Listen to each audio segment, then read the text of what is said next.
retomando por Daniel y hemos llegado ya en Daniel al capítulo 4 del libro de Daniel. Vamos a considerar en el libro del profeta Daniel el capítulo 4.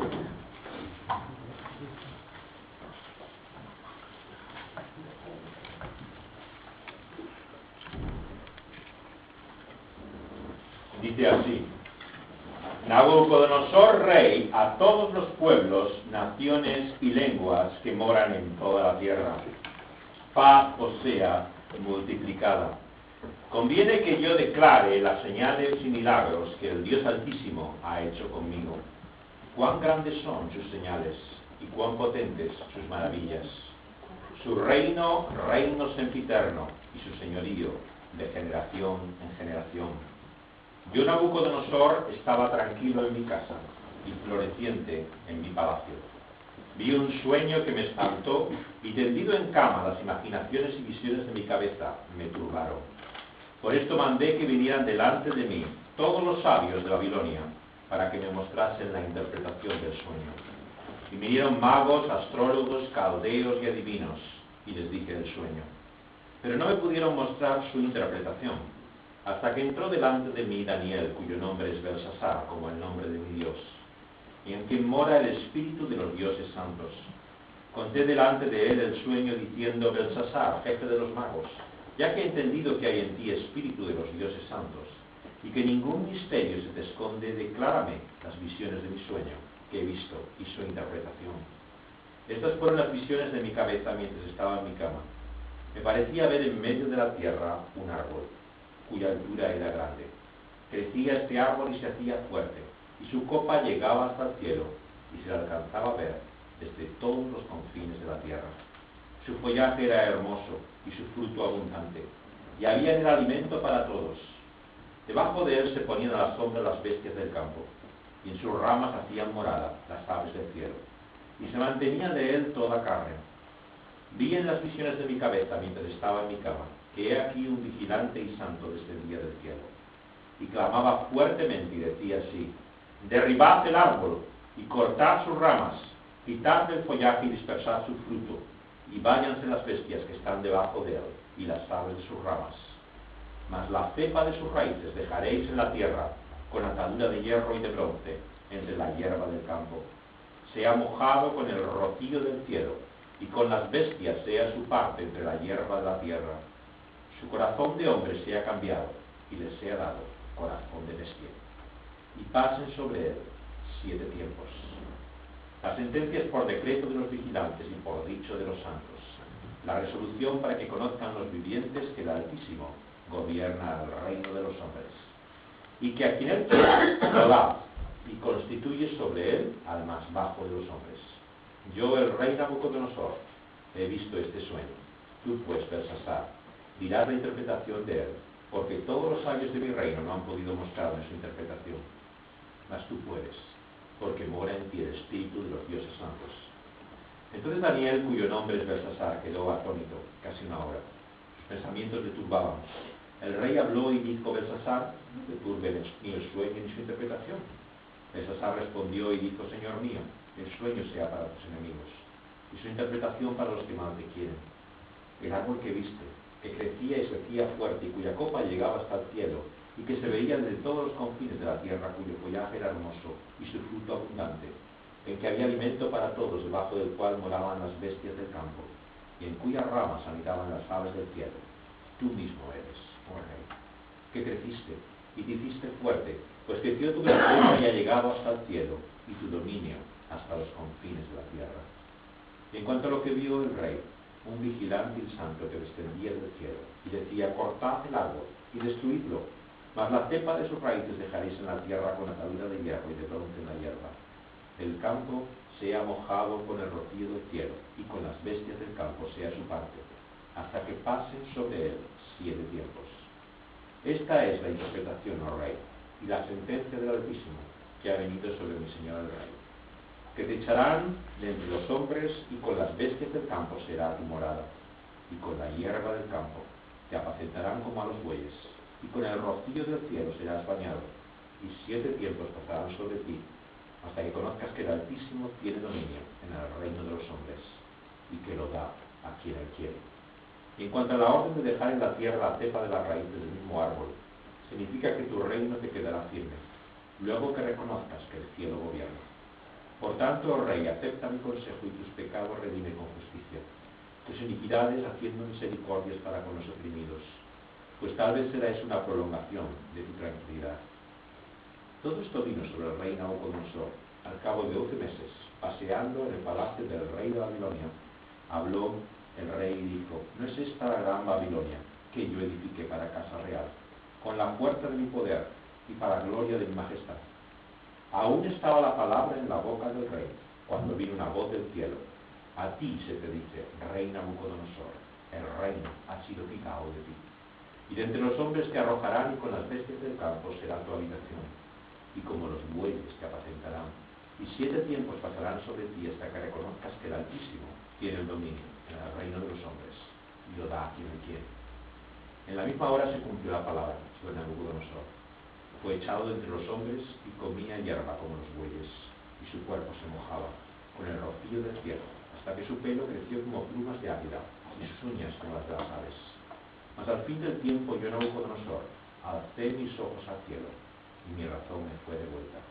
Y bendije al Altísimo, y alabé y glorifiqué al que vive para siempre, cuyo dominio es sempiterno, y su reino por todas las edades.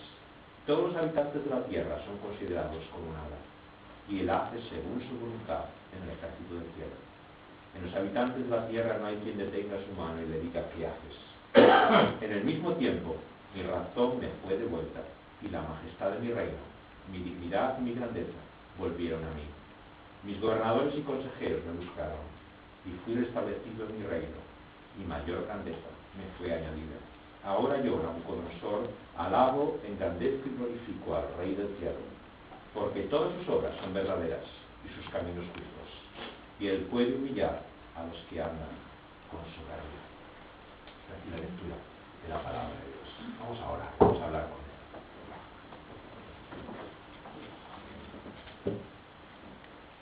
Oh Dios, venimos ante ti en esta mañana, conscientes de que tu palabra es una palabra de vida. En ella está, Señor, el poder para cambiar nuestra realidad, para cambiar nuestra existencia, Señor, nuestras vidas. Por eso, Señor, venimos confiando, Señor, en esa tu potencia, en tu capacidad, no en la nuestra. Señor, reconocemos que es una palabra de gracia, que ella vivifica y transforma. Y por eso, Señor, no queremos ser los mismos. Que tu palabra lleve a cabo su obra, que dé reconocimiento y gloria, Señor, a aquel que la merece desde siempre y por toda la eternidad. A ti, Hijo Jesucristo, Señor, te lo pedimos en su nombre. Amén.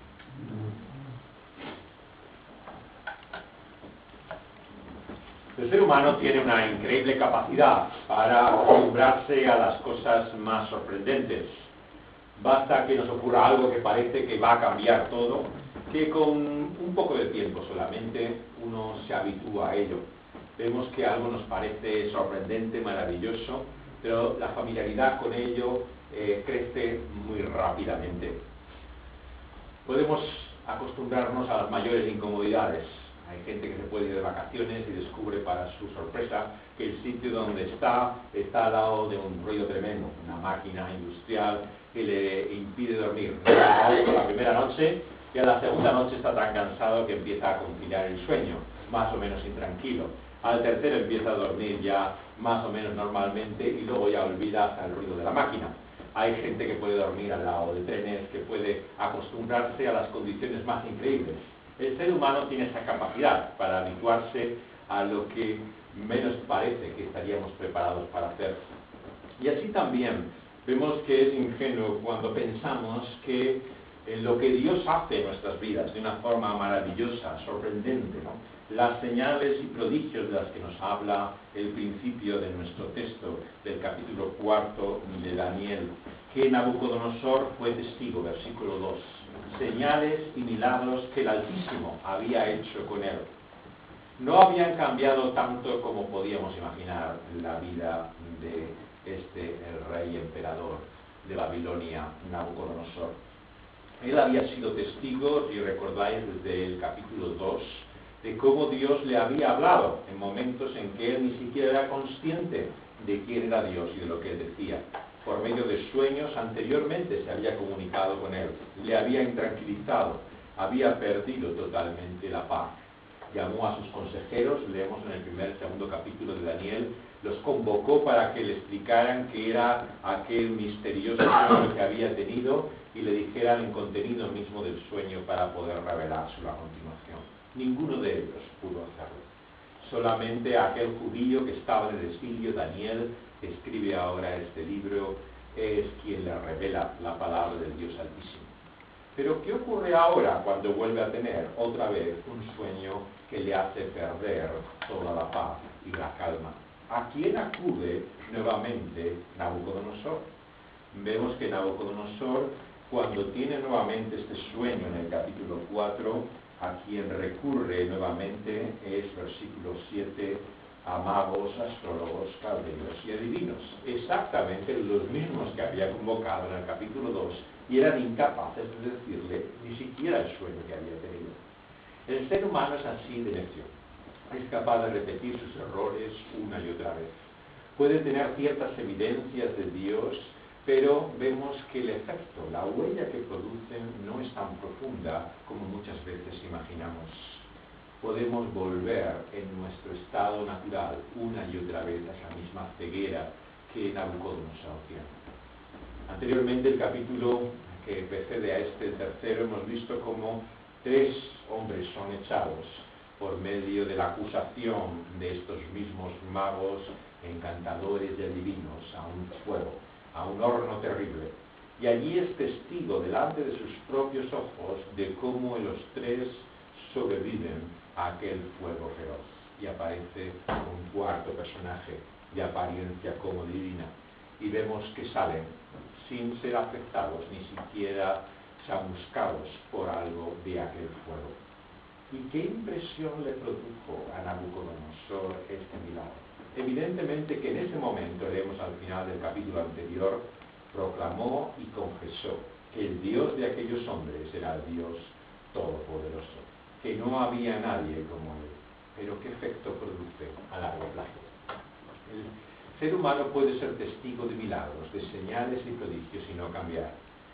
Luis Buñuel, que era un director de cine aragonés muy conocido por su socarronería y el estilo que se suele relacionar con lo que llaman los amaños, ¿no? Como se le llama a la gente de Aragón, lo expresa así en una de sus películas mexicanas. Él estuvo en el exilio en México. En una de ellas cuenta la historia de un gran santo, un santo en el desierto que se llamaba Simón. Está inspirado en un personaje histórico, Simón el Escrita. Este hombre, como algunos de aquellos eremitas, se subía sobre una columna en medio del desierto, y así nos lo representa Buñuel. Y la gente iba, claro, allí a ver qué pasaba, pero también esperando tener como algún tipo de señal, de prodigio, de milagro. Y en Simón del Desierto, la película que hace en México Buñuel, coloca también a un hombre que tiene totalmente la mano cercenada, ¿no? Está realmente amputado, y llega con su familia, con su mujer y sus hijos, ¿no? Y como tantos otros espera que se produzca algo. Generalmente a veces no se producía nada, pero en el caso de Buñuel, él coloca por el efecto visual de la imagen la mano reapareciendo sorprendentemente para el propio asombro de este hombre en aquel lugar que era solamente un muñón, una mano amputada. Al regresar del desierto, el hombre con sus hijos se queda atrás uno de los niños que lleva y lo que hace con esa misma mano que acaba de ser restaurada es pegarle un guantazo al hijo para que camine más deprisa. Está absolutamente impertérrito, no ha cambiado nada. El efecto del milagro no ha hecho ni que su corazón cambiara, ni siquiera le vemos una actitud de mejor humor que la que tenía antes de haber venido. Así de verdaderamente vacío es el Dios milagrero muchas veces que encontramos en la religión. Lo que está mostrando ahí Buñuel en su escepticismo es el hecho de que por muy grandes que sean los prodigios, los milagros que el hombre haga, si Dios no cambia el corazón del hombre, si no lo transforma, si no llega al fondo del ser humano, nos encontraremos con alguien, a Nabucodonosor, un hombre no regenerado, un hombre incapaz realmente de poder ver y sentir las cosas, como Dios lo hace. Nuestro texto tiene un tema central que nos muestra una y otra vez a lo largo de las palabras de este capítulo. El hecho de que Dios reina. Una y otra vez se repite en este capítulo. Esto es lo que había olvidado Nabucodonosor y olvidamos cada uno de nosotros. Porque no es verdad, queridos amigos y hermanos, que todos vivimos como si realmente no hubiera un Dios que reinara, como si no hubiera nadie a quien tuviéramos que dar cuentas de nuestra existencia y nuestra realidad en este mundo. Todos y cada uno de nosotros, como Nabucodonosor, tenemos esa misma necesidad que tiene aquí él. Por eso el mensaje que Dios tiene para él es también para cada uno de nosotros. Nos habla de cómo Dios nos habla, y nos habla de muchas maneras y de muchos modos a lo largo de nuestra vida. Fijaos que cuando desconocemos a Dios, Dios es capaz de hablarnos incluso inconscientemente. El apóstol Pablo dice en la primera carta, en la carta a los Romanos, en el primer capítulo, que incluso aquel que no conoce a Dios, que vive en el paganismo y la ignorancia, tiene una noción e idea de Dios. No tiene excusa delante de Dios. Conocen algo de Dios y de quién es Él. Dios incluso se manifiesta por medio, como vemos, de la inconsciencia de las personas, como lo hizo con Nabucodonosor, por medio de sueños, por medio de visiones, se manifiesta en la vida de este hombre y le intranquiliza. Le quiere mostrar la realidad de quién es Él frente a ese Dios. Y vemos que cuando Nabucodonosor no cambia, hace señales prodigiosas delante de él. Le muestra a aquellos jóvenes echados en aquel horno cómo son liberados, protegidos por la salvación de Dios. Y Dios obra así con poder, de muchas maneras, en la vida de cada uno de nosotros. Generalmente lo hace como el sembrador que encontramos en la parábola del Señor Jesús. Él echa la semilla sobre diferentes tipos de tierra, pero tiene un diferente efecto en cada una de ellas. El Señor actúa suave y gentilmente en los corazones de muchas personas. Vemos que intenta una y otra vez ganarlos y acercarlos a Él. Pero tristemente sabemos que su paciencia es muchas veces despreciada. Y vemos que el Señor, aunque nos muestra su misericordia una y otra vez, fácilmente es pasado por alto. Pero el gran mensaje de la palabra de Dios que encontramos en un texto como es que nadie absolutamente está tan lejos de Dios que su gracia no pueda alcanzar. Este texto, escrito incluso en un idioma que no era el idioma del Antiguo Testamento, el arameo, el idioma que hablaban los paganos, es un testimonio de cómo el Dios de la Biblia es capaz de hablar y manifestarse, incluso al más profundo y lejano de los reyes paganos. Nabucodonosor, el emperador de Babilonia. Había alguien a la luz de la historia de los judíos más lejos del Dios de Israel que Nabucodonosor. Por lo tanto, ¿quién eres tú y quién soy yo para decir que hay alguien, una sola persona sobre la faz de la tierra a la que Dios no puede alcanzar? ¿Cómo podemos decir a la luz de un texto como este que alguien vive tan ignorante, tan lejos, tan lleno de sus riquezas, de sus logros y de su poder, que Dios no puede llegar a él? Nuestro texto nos muestra que el Dios de la Biblia es un Dios cuya gracia alcanza límites insospechados, que llega a los lugares más inimaginados y toca los corazones de hombres como Nabucodonosor. Muchos creyentes y comentaristas de este capítulo se afanan en intentar explicar que Nabucodonosor no fue realmente convertido, que por supuesto que no llegó a ser alguien que servía a Dios. La historia no da muchas evidencias de semejante conversión y por lo tanto no puede ser. Y parece que hay mayor incredulidad por parte de los propios lectores creyentes de la Biblia que la que nos muestra aquí esta historia. Nuestro texto deliberadamente no nos muestra la conclusión de todo ello. Nos habla de cómo Dios trata con Nabucodonosor. Y lo que nos dice es que Él nos deja este testimonio al final de su vida. A partir del capítulo siguiente encontraremos otro rey, otro poder e imperio diferente. Pero aquí encontramos el testimonio final de Nabucodonosor. y no recuerda a tantos de los salmos que encontramos en la Biblia del pueblo judío. ¿No son estas palabras del libro de Daniel parecidas al testimonio que David y los salmistas nos dan acerca de Dios y de su conocimiento? Es cierto que es otra forma, está escrito como una carta. Leéis cómo comienza nuestro texto, escribiendo así el rey de su propia mano y dando ese testimonio en el lenguaje que tendría un rey como él, pagano. Nos habla de dioses, nos habla de conceptos que son ajenos a lo que entendemos como el Dios de la Biblia. Pero es un testimonio de lo que él ha conocido en principio de ese Dios. Y esto nos muestra, por lo tanto, que no hay mayor caricatura del Dios de la Biblia que decir que es una deidad tribal, que es una divinidad propia de un pueblo, de una raza que lo ha creado en su imaginación como fueron los judíos. El Dios de la Biblia, y Daniel es un buen ejemplo de él, es el Dios que se muestra a todo y lo hace desde las primeras páginas de este libro hasta el final. No podemos limitar a Dios. Nuestro Dios es muy grande, pero nosotros muy pequeños. Y de eso es de lo que nos habla nuestro texto. Nabucodonosor en su orgullo tiene que ser humillado hasta confesar que él no es nada y Dios lo es todo. Y esa humillación es la experiencia que Dios busca en nuestro trato con nosotros. Lo hace de diferentes maneras, a veces haciéndonos sufrir las consecuencias de nuestra propia locura. La realidad del hombre es que cuando ocupa el lugar de Dios, cuando se pone en el centro del universo, no se hace más humano, sino todo lo contrario.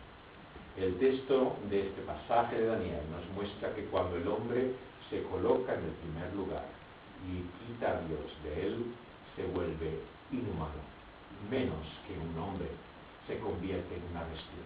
Es como si su interior se fuera hecho evidente, manifiesto, por su propio aspecto externo.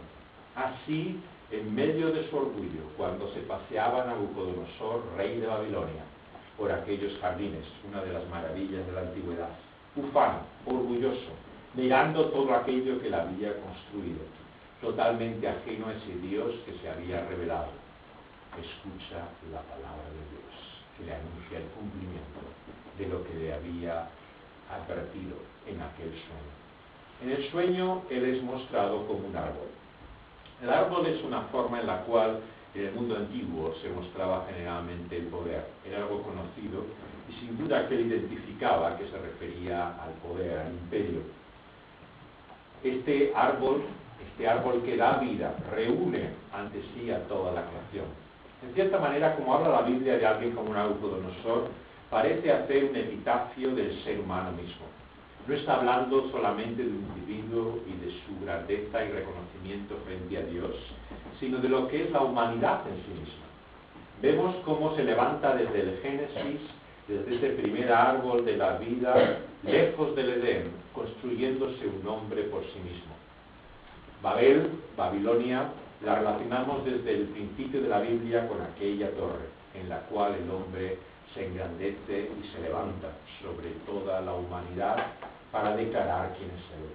Así también encontramos que el imperio de Babilonia estaba levantado por este hombre que con su orgullo infame reconocía todo lo que había hecho.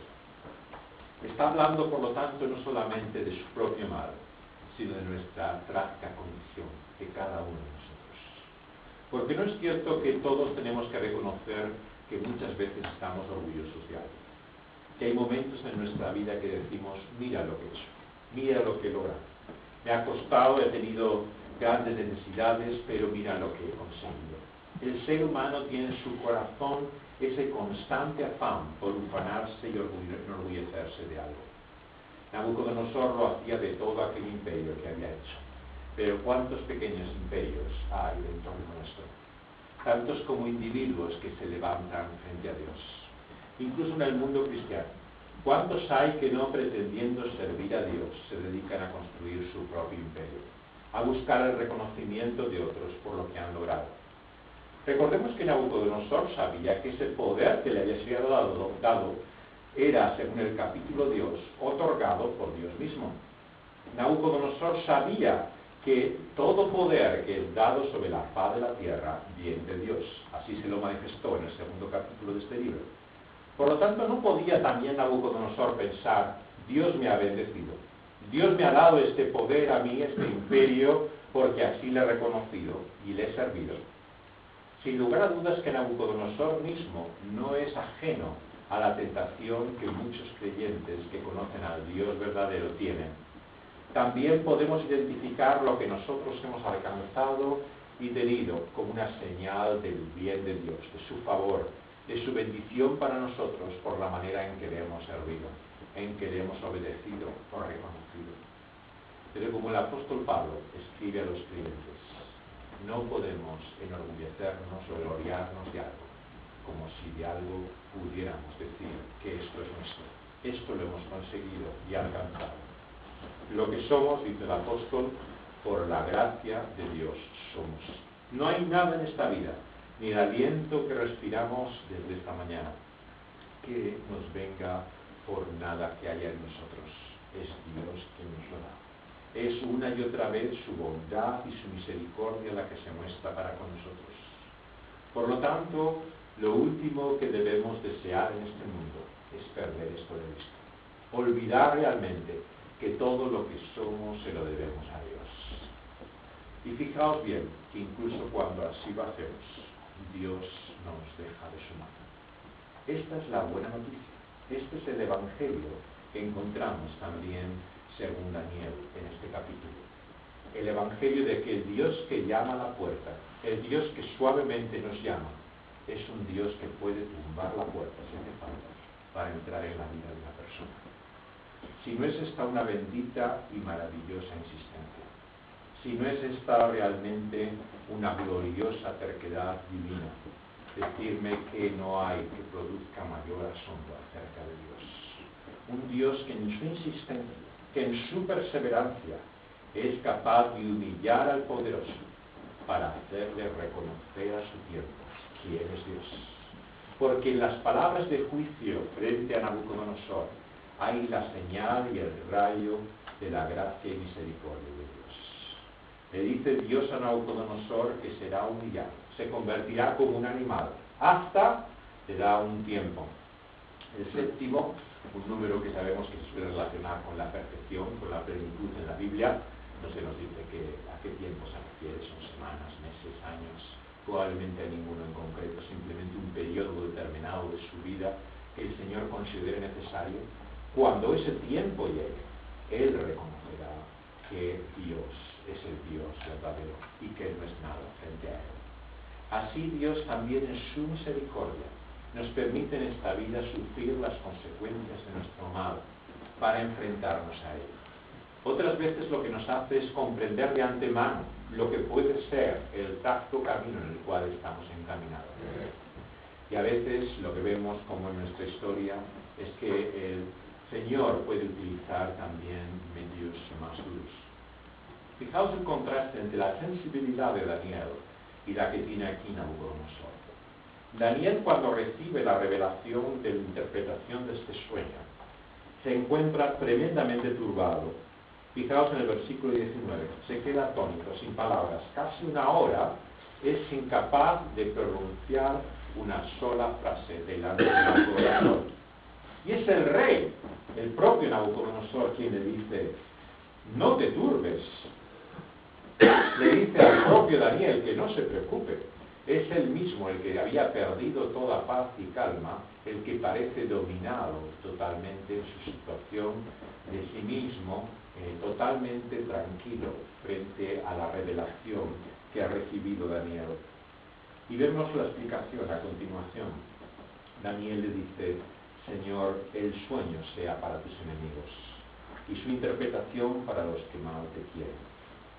Porque ese árbol empieza a describir los términos de ese sueño. Eres tú mismo, oh Rey. Daniel, por lo tanto, se convierte en su sensibilidad en la señal de lo que significa el peso del juicio de Dios. Él mismo se identifica con el mal de este hombre y es como si él mismo lo sintiera, como si lo último que quisiera para Nabucodonosor fuera aquello que va a caer sobre él. Y por eso se queda sin palabras, se queda atónito y turbado frente a la insensibilidad de Nabucodonosor, que no entiende realmente a lo que aquí se enfrenta. Es por esto que el mensaje de la buena noticia que nos da el Evangelio nunca se puede transmitir insensiblemente. No hay peor caricatura que la del predicador que anuncia el fuego del infierno con la sensación realmente de orgullo y suficiencia del que está satisfecho consigo mismo.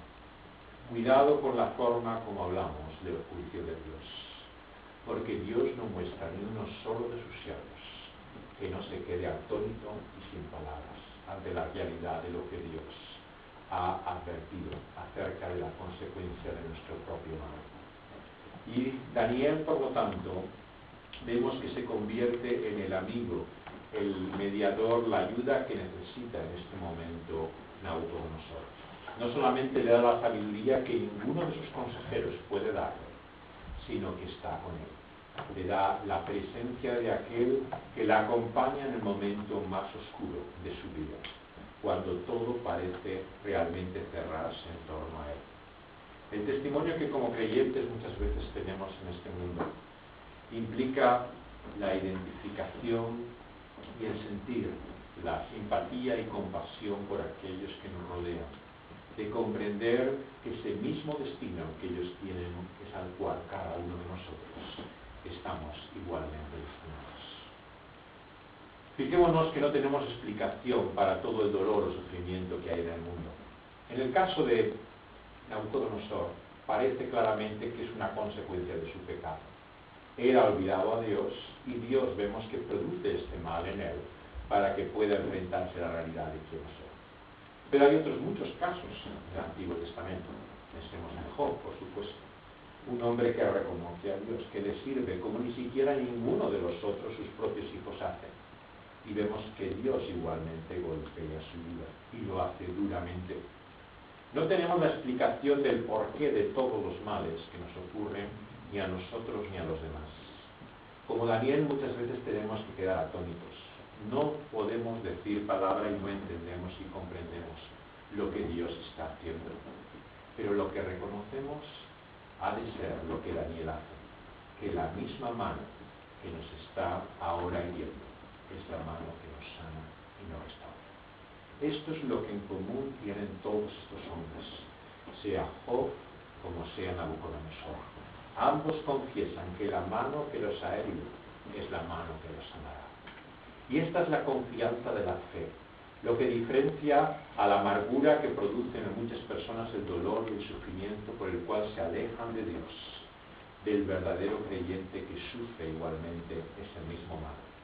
La diferencia es que uno confía en que no es víctima realmente de un azar caprichoso que ha hecho que cayera ese mal frente a él, sino que hay un Dios cuya mano ha traído ese mal que también nos librará de él. Fijémonos que ese conocimiento de Dios, la confianza en Dios como un Padre, nos lo dice así Hebreos. No pensemos que cuando somos disciplinados así por Dios, lo hacemos por medio de lo que parece realmente una forma de desprecio o de rechazo. Todo lo contrario, es el Padre el que disciplina a sus hijos, es el que le muestra su amor, no dejándoles en su camino, sino alcanzando a ellos. Cuando Dios, por lo tanto, nos toca de una forma totalmente insospechada, para la cual no estamos preparados, en un momento inesperado alcanza nuestra vida. ¿Y cuántas historias hay así? Personas que han hecho su vida, que han logrado hacer algo, que tienen personas que quieren, que han hecho y construido toda una realidad en torno suya. Y de repente una llamada de teléfono, el diagnóstico de un médico. Una realidad terrible hace que toda su vida se tambalee. Se ven como nada delante de la mano de ese Dios. Y en esos momentos lo que debemos saber es que ese Dios cuya mano está detrás de todo lo que nos ocurre, también tiene un propósito de bondad para nosotros. Fijaos bien que lo que se nos trasluce una y otra vez es que cuando Dios trata duramente, incluso con hombres como Nabucodonosor, es para mostrarnos quién es Él. Hay un propósito, hay realmente un sentido en aquello. Y es por esto que en las palabras que le da Daniel a Nabucodonosor hay un tiempo, hay un plazo, hay un límite. Como dice Pedro, la prueba de Dios tiene un propósito, un tiempo, un límite que Dios ha determinado.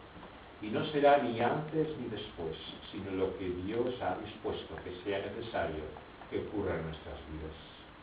Por lo tanto, tenemos que mirar siempre hacia adelante, incluso en medio de la oscuridad y la confusión, a ese día en el cual Dios cumpla su propósito. Porque el sufrimiento, no olvidemos, no es una realidad que tiene fruto del azar, de la suerte, de la casualidad. Si así pensáramos, realmente tendríamos que estar tan desesperados que nuestra vida carecería de significado y trascendencia.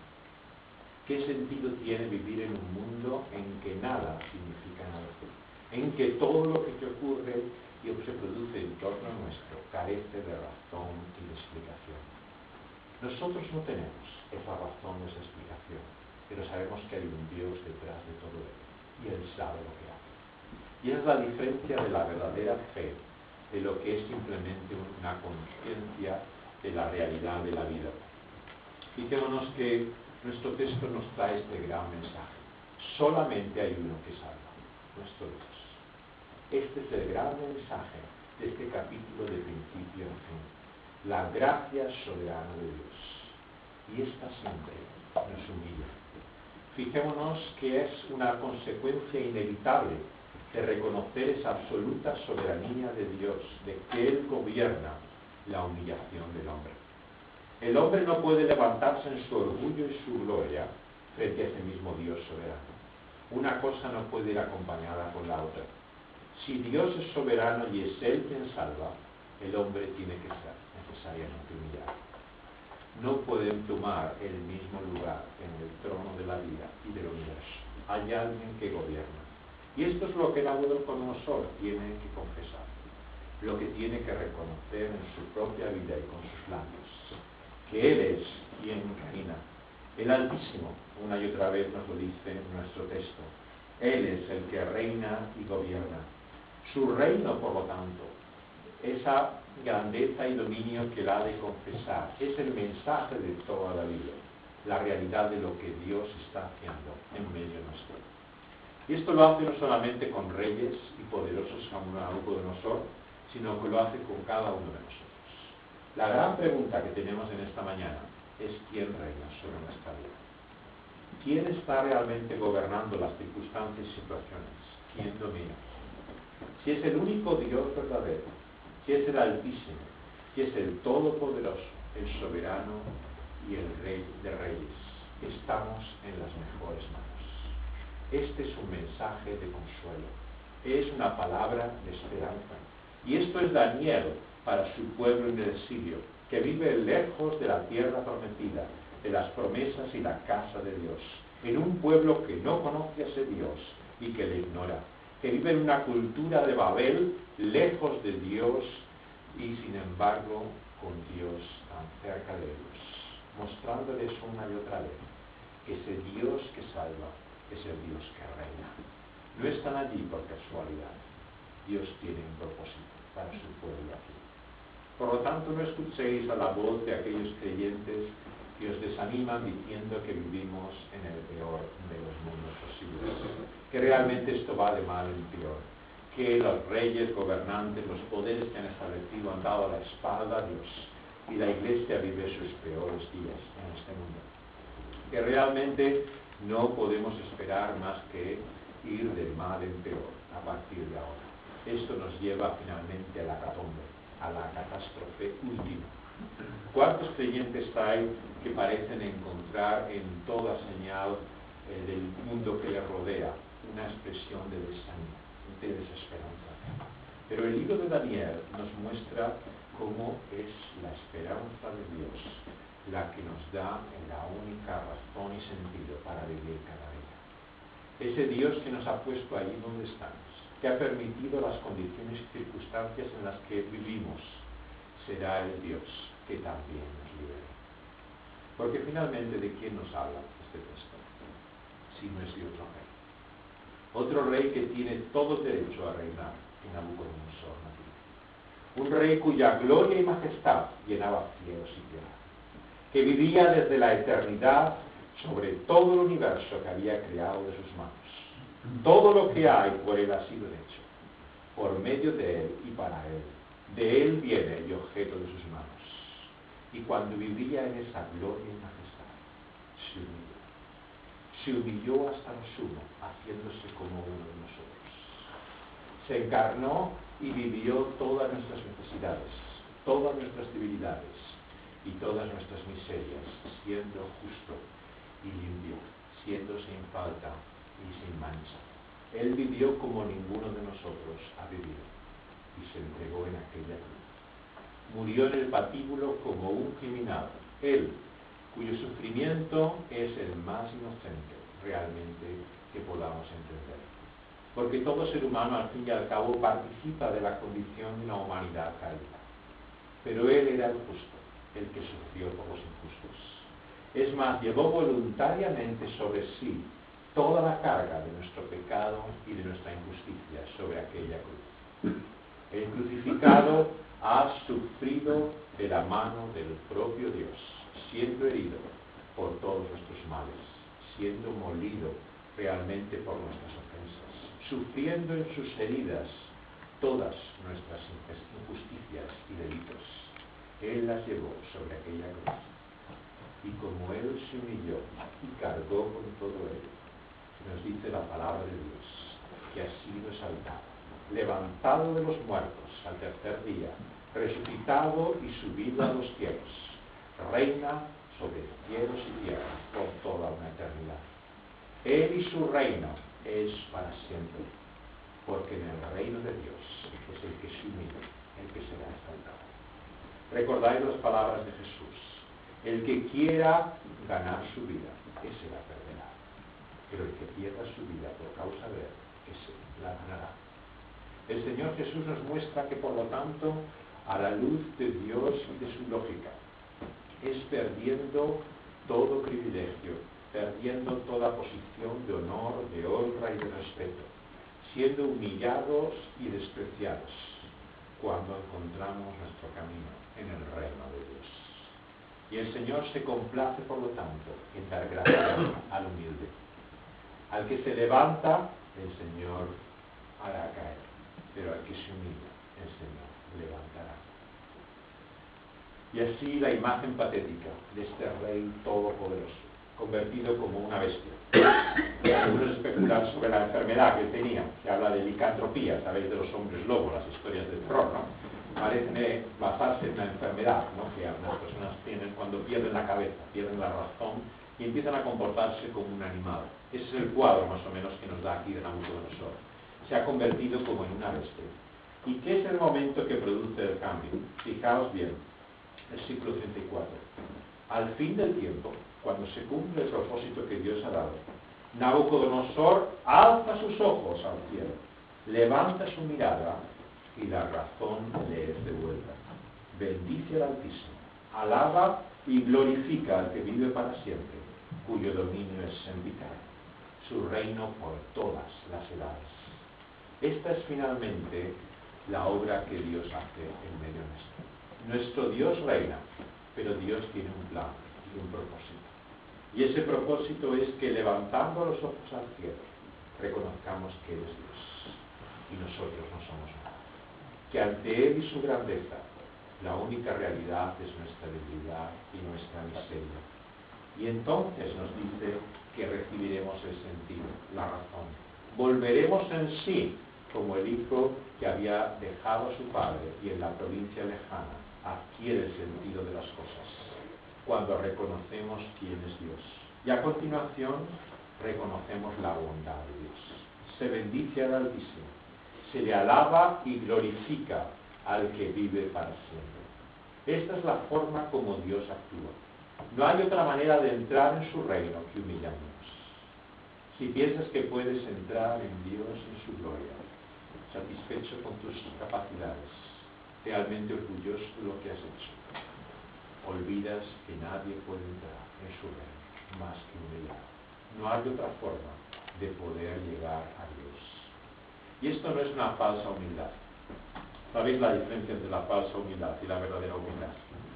La falsa humildad es de aquel que mira su debilidad, sus defectos, todo aquello que todavía ve en él, que está en contradicción, pero no ve nada más. Está tan lleno de sí mismo, de su propia debilidad y de su miseria, que lo único que puede hablar es de que no es nada. Pero la verdadera humildad no es solamente la que ve que no somos nada, es la que levanta nuestros ojos a Dios y dice: yo no soy nada, pero Él es todo. La que reconoce que yo no soy digno, pero Él es digno de gloria para siempre. Esa es la diferencia. ¿Dónde ponemos nuestros ojos? Cuando ponemos nuestros ojos en el Altísimo, vemos aquel que es todo para nosotros. Y entonces es la alabanza, es la adoración, es la gloria a quien es debida, la que cambia nuestra vida y nos transforma. Fijémonos que no hay otra definición y explicación de lo que es la vida cristiana que esta. Ser creyente es reconocer a Dios, es alabarle, es glorificarle. Se cuenta de este predicador británico, Dick Lucas, que estuvo mucho tiempo predicando en Londres, la iglesia que conoció también a nuestro hermano acá. Y él, me acuerdo, que contaba una historia. Una vez le invitaron a la universidad, a una facultad de teología, y había un conocido teólogo en una conocida universidad británica, famoso por sus, ya no dudas, sino total incredulidad, ¿no? Escepticismo sobre la identidad del Señor Jesucristo, sobre su personalidad divina, sobre la gloria que hubiera en Jesús, ¿no? Y cuenta él que le invitaron a los estudiantes de teología a discutir con él, a tener un debate público. Estuvieron durante un tiempo tratando cada uno sus argumentos, sacados de los evangelios, de los testimonios que tenemos en la Biblia de quién es Jesús. Y después de mucho tiempo ocurre, como tantas veces en estas controversias, que no se llegaba a ningún sitio. Se estaba discutiendo todo el tiempo, pero finalmente no se llegaba a una conclusión, ¿no? Lo que había una impresión de confusión, de caos. Y él contaba, este predicador, que le invitaron luego a comer juntamente con el otro en la cafetería de los estudiantes. Se sentía muy mal. Le parecía que había estado como 2 horas discutiendo allí, pero que no habían llegado a ningún sitio, ¿no? Que realmente todo tenía una falta de propósito, de sentido, ¿no? Y sentía la impotencia que muchas veces tenemos cuando hablamos de las cosas del Señor, ¿no? Cuando discutimos sobre ellas, uno muchas veces se siente peor, ¿no? Casi que al principio, ¿no? Le da la impresión que no ha llegado a ninguna parte, que realmente no solamente es una pérdida de tiempo, sino que ha habido una frustración, una incapacidad. Y contaba que cuando estaba con la bandeja en aquel autoservicio de la cafetería, de repente se le ocurrió preguntarle a aquel hombre que tenía delante de él, ¿no? Con el cual iba a comer: ¿y usted adora al Señor Jesucristo? Y cuando se le volvió y le miró a la cara, le dijo: por supuesto que no. Entonces se dio cuenta lo inútil de todo lo que había hecho, lo absurdo que era estar durante horas discutiendo con alguien que no adoraba al Señor Jesucristo. ¿Qué iba a decir de él a alguien que no le reconocía, que no le admiraba, que no le honraba como quien era? Y es así como entendemos realmente que conocer al Señor es adorarle, es reconocerlo, es saber que Él es quien merece toda la gloria. Y de esto trata la eternidad. Y es por esto que aquellos que tienen sus ojos puestos en el Eterno, en el que reina por los siglos, son aquellos también que Dios da, como vemos aquí con Nabucodonosor, el testimonio más poderoso que podemos dar a este mundo: que nuestro Señor reina, y que reina para siempre. Vamos a pedir a Él que podamos dar el testimonio delante de Él. Oh Señor, en esta mañana queremos confesar que somos poca cosa, Señor, delante de ti, que no somos nada. Que tú, Señor, nos has dado todo lo que nosotros podemos tener y disfrutar. Pero, Señor, ¿qué podemos hacer nosotros a cambio? Sino confesar, reconocer, Señor, que tú eres aquel que merece toda la gloria, el digno de toda honra. Señor, danos ese espíritu, ese corazón agradecido, esa motivación que haga que toda nuestra vida sea llevada, Señor, por ese espíritu de adoración. Te queremos suplicar que podamos traer esta palabra de esperanza a un mundo que vive ignorante, que desprecia la realidad de quién tú eres y de tu revelación. Señor, ¿quién podrá cambiar semejantes corazones? ¿Quién podrá humillar al soberbio? ¿Quién podrá, Señor, dejar sin palabras a aquel que está tan lleno de ellas, Señor, en su desprecio y en su blasfemia?